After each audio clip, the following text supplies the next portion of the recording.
या योजनेचा चालू व्याजदर 7.50% आहे आणि त्याप्रमाणे आता आपल्याला किती परतावा मिळतो हे आपण या स्क्रीनवर दिसणाऱ्या टेबलमध्ये बघूया।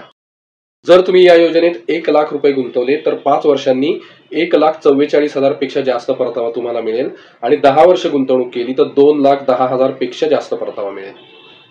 जर तुम्ही या योजनेत 5 लाख रुपये गुंतवले तर 5 वर्षांनी 7,24,000 पेक्षा जास्त परतावा मिळेल आणि 10 वर्ष गुंतवणूक केली तर 10,51,000 पेक्षा जास्त परतावा मिळेल।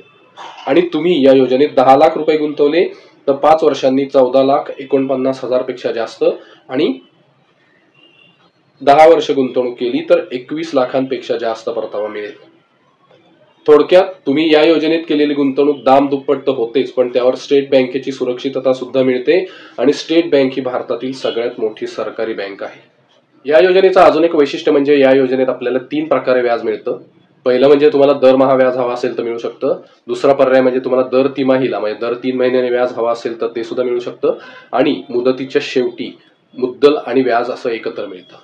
त्यामुळे ही योजना तुम्हाला हवं तर मासिक उत्पन्न सुद्धा देऊ शकते, दर तिमाहीला सुद्धा उत्पन्न देऊ शकते आणि मुदतीच्या शेवटी सगळी रक्कम एकदम देऊ शकते।